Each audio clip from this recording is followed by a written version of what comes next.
Davis has not only predicted a ninth-round knockout of Frank Martin, he's promised to hurt him as badly as he can. The whole goal was to come out here, and beat him. I'm ready to take the spot, and I'm here for a reason. I ain't here just to be here. I'm here to take this. Over. And what do you feel like Tank is looking to offload all the wrath he's built up for the past 14 months on Frank Martin?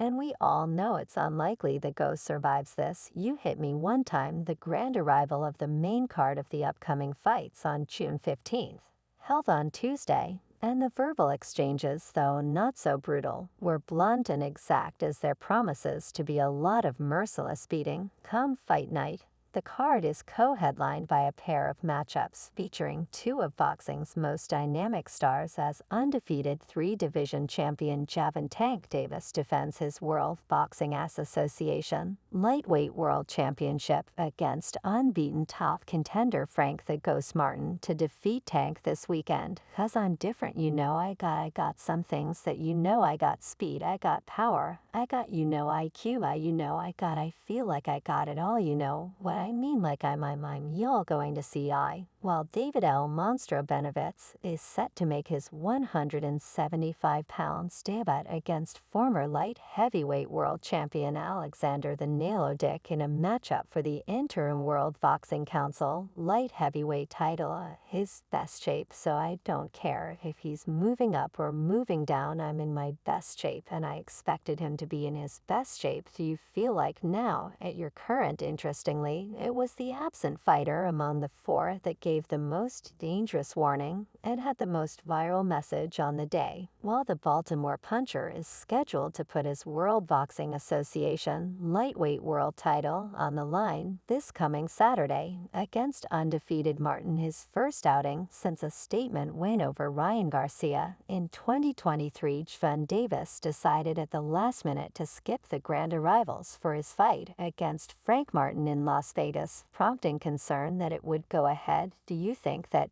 him just kind of playing the fun games? And how long you all been knowing Tank's man? Oh, I've covered a while, so that's why I'm asking. Is it just I used to do the same thing. Y'all do I stopped doing it. I let him just do what he do. You what I'm saying? Because at the end of the day, the PBC Fight Week didn't get off to a great start when Tank took to social media to announce that he was displeased with the promotion and therefore wouldn't be showing face, you say, because at the end of the day, that's what makes Tank. You think it affects Frank psychologically, expecting to have on Frank is going to be Frank. Y'all got to understand Frank is going to be Frank. I'm just hoping Frank. The promotion for this fight was nonsense. Now watch I don't show up to the arrival stuff today.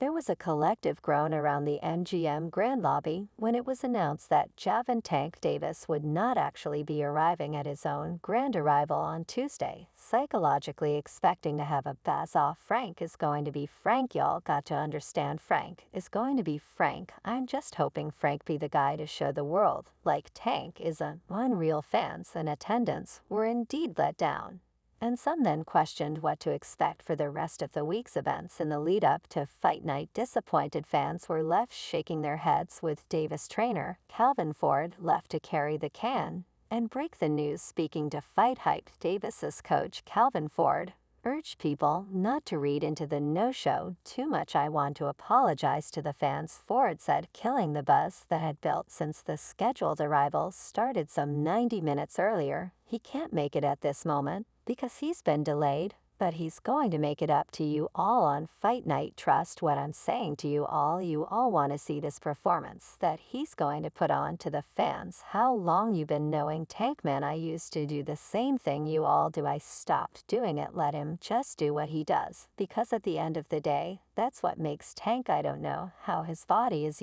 Sometimes you all got to go to work. Do you all feel like it all the time? We are getting ready to roll out to the world. You mentioned that you said Tank's a little tired. I know you put a tweet out, also said something about like I'm not showing up, something about the promotion. Do you think that him just kind of playing the fun games? And how long you all been knowing Tank, man? Oh, I've covered a while. So that's why I'm asking. Is it just I asked if he would make the press conference. Ford was optimistic, I've never seen Tank missing a press conference. Let's look at history. Let's look at the stats. Finally, Calvin Ford then warned Frank Martin on behalf of his absent fighter Dan Davis, saying, "We're back in business. We've been waiting for this for a while," Ford said of Davis's first fight back.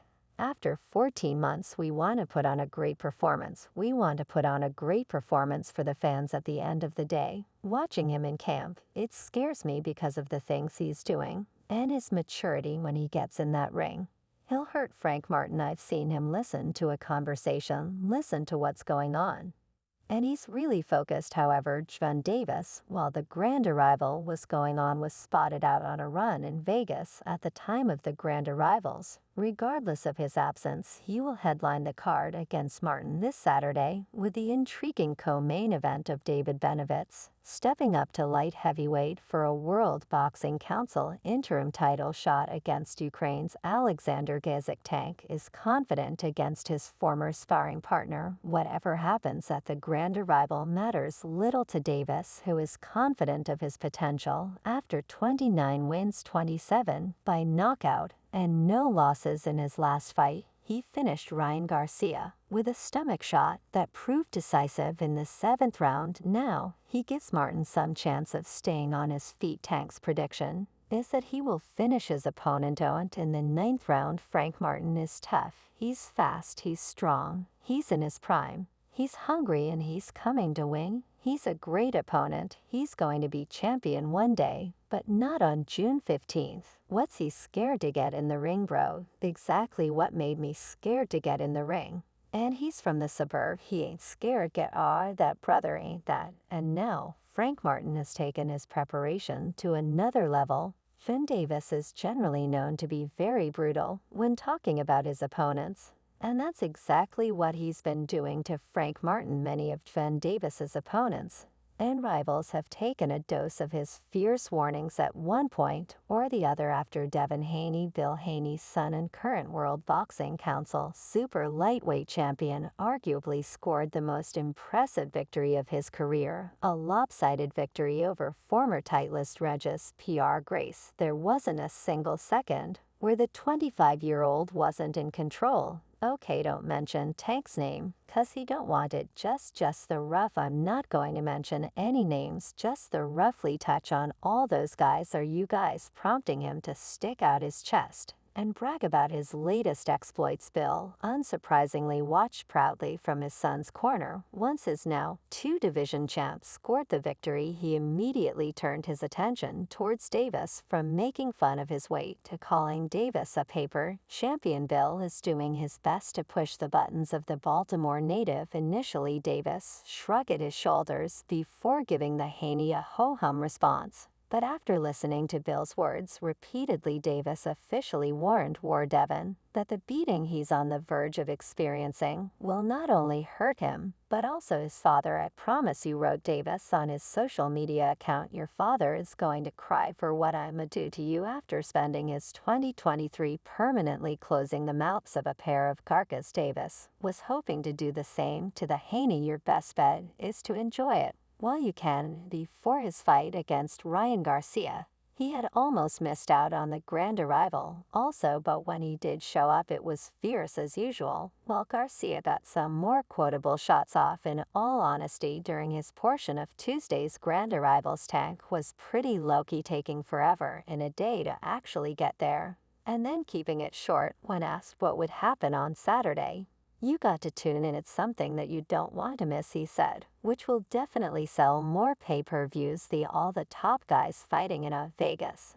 And this the top level, so I'm ready. Is this the kind of fight where you go ahead and with your performance that you say, okay, this is my era. Now this is the Dante Davis era?" Yes, sir, for sure, definitely. But he did have a bit of a warning for his opponent. Hopefully he comes ready. If not, it'll be an early night on what the moment means to him. Dan Davis said, "It means everything. We've put everything on the line. Coming from where I come from, this is big. I witnessed Floyd Mayweather and all the top guys fighting in Vegas. This is the top level. I'm reading each other's purses. What is the status of that? Was that just due, or is that really going to happen? I'm trying to make it official, you know what I mean. We've been calling his eyes and things like that." So hopefully we can get it done on whether this fight will make this Tank's era. Yes, sir, for sure, definitely on the dumb purse wagering thing, Tank Davis answered. I'm trying to make it official. We've been calling his advisor and things like that. So hopefully we can get it done. A family, I've been with Calvin since I was, 7 years old,